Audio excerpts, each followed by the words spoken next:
Buenos días. Espero que estén bien. Vamos a continuar con el cursado de ecología, que está bastante atrasado y algunas cuestiones pendientes. Recién hemos podido desarrollar el práctico número 1. La idea es continuar con los aspectos teóricos que hace relación a la unidad número 1 de la asignatura y después continuaremos con la unidad número 2 que tiene que ver con condiciones. Vamos a dividir esta clase en 3 videos cortitos como para que nos podamos, los podamos descargar con facilidad y también repasar su concepto con tiempos mucho más cortos. Lo que vamos a ver ahora en este momento, yo le voy a compartir la pantalla, tiene que ver con que como veníamos mencionando anteriormente en las clases anteriores, con todo el devenir del surgimiento de la ecología como ciencia como tal, fundamentalmente, o con más énfasis a principios del siglo pasado, y como toda ciencia o como toda rama o disciplina que se precia de tal, existe un postulado que es la objetividad, ¿no? Es decir, qué tan objetivo es lo que yo investigo, ¿sí? A partir de los datos que obtengo, ¿sí? Concretos, medibles, cuantificables, muchos de ellos. Y en este caso, bueno, ese postulado de objetividad para nosotros en ecología está muy versado, está muy sustentado en lo que es el desarrollo del método, ¿no? Bueno, en ese caso, en ecología, mucho de lo que se propone o dentro de la línea de investigación que se propone en ecología están relacionadas con el método hipotético deductivo que por excelencia, por lo menos hoy por hoy se constituye en uno de los métodos más validados a la hora de realizar investigaciones. Esto no quiere decir que el método hipotético deductivo no tenga sus implicancias y no tenga también sus cuestionamientos dentro de la epistemología, dentro de las ramas que estudian las ciencias como tal. Existen controversia en relación al método, existen también propuestas que van por fuera del método, que también conllevan un análisis de la investigación, o un desarrollo de la investigación científica, pero bueno, no obstante nosotros acá hacemos un corte simplemente aleatorio o tendencioso, si se quiere también, en alguna parte, arbitrario, no tendencioso en todo caso, ¿no? Un corte arbitrario que decimos en ecología, nosotros no, en todo caso no vamos a proponer trabajar o desarrollar medianamente el método hipotético deductivo, ¿no? Y dentro del desarrollo de la investigación, una vez que están planteadas las inquietudes, ¿no? Ya sean particulares, a partir de la singularidad o de la observación que realizamos, y cómo esta singularidad encaja en un comportamiento más general y puede ser explicada por determinadas leyes. este, Nosotros vamos a ver que para el desarrollo de la investigación vamos a trabajar sobre los experimentos, ¿no? Sobre el desarrollo experimental, en la medida en lo que son cosas posibles de realizar cuando estamos en escala temporal actual, ¿sí? Ya sabemos que ir hacia atrás, indagar hacia el pasado, requiere otros mecanismos de indagación, ¿no? En algunos casos. Este, Como le decíamos, bueno, los métodos, los experimentos en ecología van a hacer referencia hacia a una serie de observaciones que están relacionadas este, a partir de las inquietudes personales, de la capacidad cognitiva de la persona o del conocimiento del tema sobre el cual está realizando observación él o la investigadora, la realización de esos registros, ¿no? Generar esos registros con la idea de poner a prueba una hipótesis. En ese sentido, la experimentación se va a basar en la obtención de datos, ¿sí? Que nos va a permitir a nosotros cuantificar o contestar, en todo caso, la pregunta o la hipótesis que nosotros nos estamos planteando, vamos a confrontar esos datos, lo que nosotros obtuvimos, con otros resultados obtenidos ya sea por uno u otros investigadores en contextos similares o diferentes, pero que haga al cruce de datos. Y por lo tanto, nosotros para poder obtener y confrontar esos datos, primero vamos a tener que hacer un diseño, ¿sí?, que nos permita obtener esos datos. Vamos a tener que aplicar herramientas estadísticas para poder analizar los datos obtenidos y transformarlos en información. Y fundamentalmente lograr interpretar estos resultados. Ya vamos a ver en breve en qué consisten los tres tipos de experimentos que nosotros trabajamos en ecología, pero básicamente lo vamos a identificar como experimentos de laboratorio, experimentos de campo y experimentos naturales. Por otra parte, como lo habríamos mencionado anteriormente, en la investigación en ecología, podemos pensar de manera general que la ciencia es de alguna manera una manera de generar preguntas y de dar respuestas a las preguntas generadas, ¿sí? Hay diversas índoles o tipos de preguntas que nosotros podemos generar, pero la idea siempre es plantear preguntas que sean respondibles por parte de nosotros, a partir del desarrollo del método, ¿sí? Que estas preguntas puedan ser comparativas, lo que mencionábamos anteriormente, bueno, y después hay otras cuestiones, como que esas preguntas tienen que ser interesantes o ser atractivas para el conjunto de, por una parte, lo que constituye la sociedad científica, pero también la sociedad en general, que también adquiera un lenguaje relativamente sencillo, ¿sí?, sin caer tanto en tecnicismo, pero sin obviarlos también, que sean coherentes, y bueno, generalmente se utilizan disparadores para esas preguntas, como por ejemplo, quiénes, cómo, cuánto, dónde, etcétera, ¿no? ¿Cuál es la relación que existe entre esto y aquello? ¿Qué diferencias se encuentran entre un sistema y el otro, etcétera, ¿no?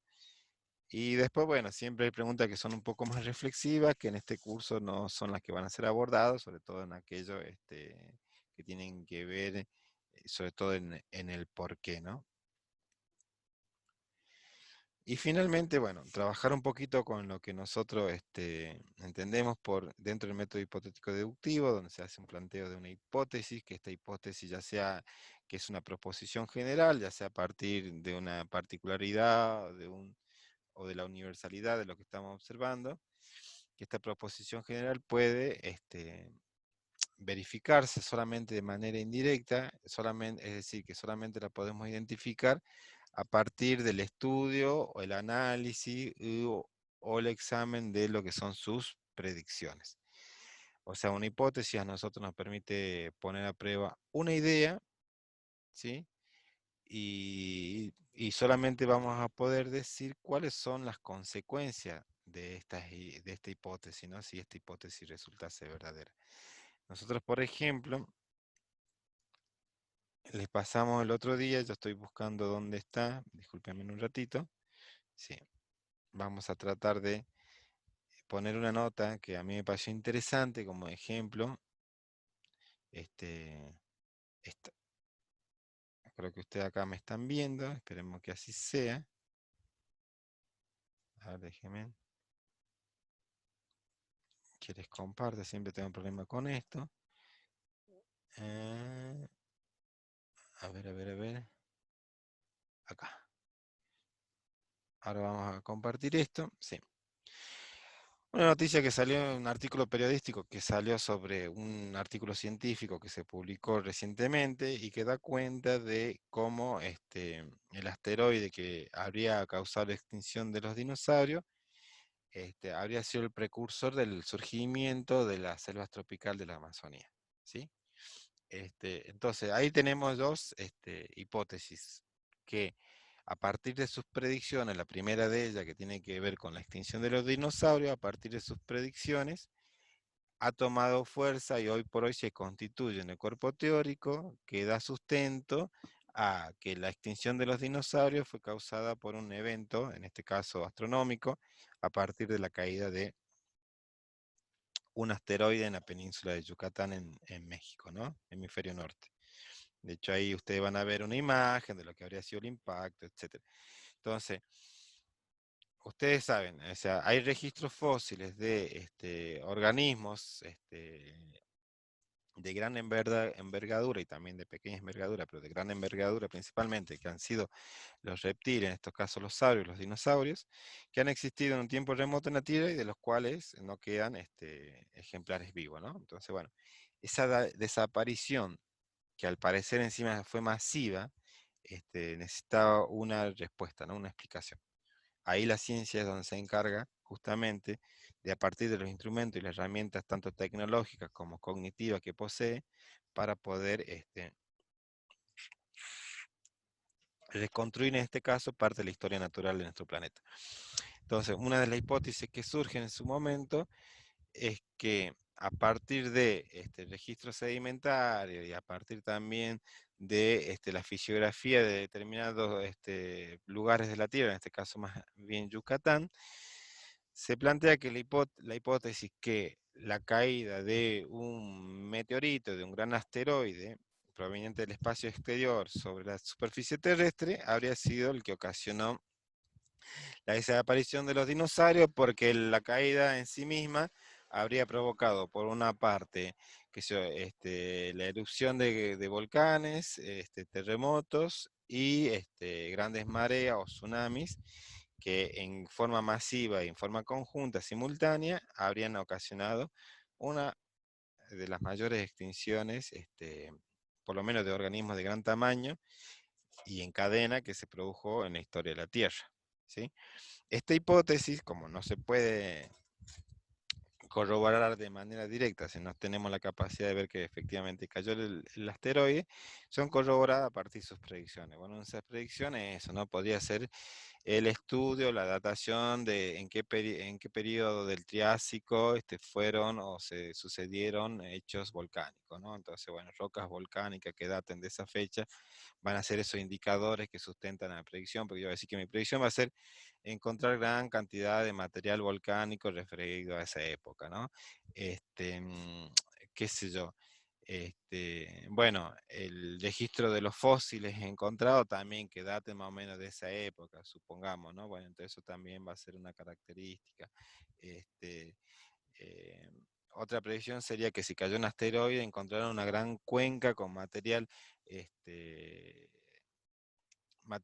ígneo, no, ígneo diferente del material ígneo de la zona en que ocurrió el evento, ¿no? O sea, estamos diciendo que una predicción sería que yo voy a encontrar dentro de lo que es el cráter de la península de Yucatán, material de composición ígnea diferente al material propio del lugar, ¿sí? Entonces uno puede decir que hay algo extraño que llegó a ese lugar y así sucesivamente, una serie de predicciones que me dan sustento, que le dan sustento a la hipótesis de la caída de un asteroide y la posterior extinción de los dinosaurios. Ahora, esta nota además lo que propone, ¿sí? Es que ellos dicen que a partir de este hecho, que ya lo dan como un hecho, la caída del asteroide, se produjo un cambio en la composición florística, no solamente una extinción de los dinosaurios, sino un cambio gradual en la composición florística y que dio lugar a lo que sería lo que posteriormente sería la formación del bosque tropical, ¿no? Que es más bien conocido como la Amazonía.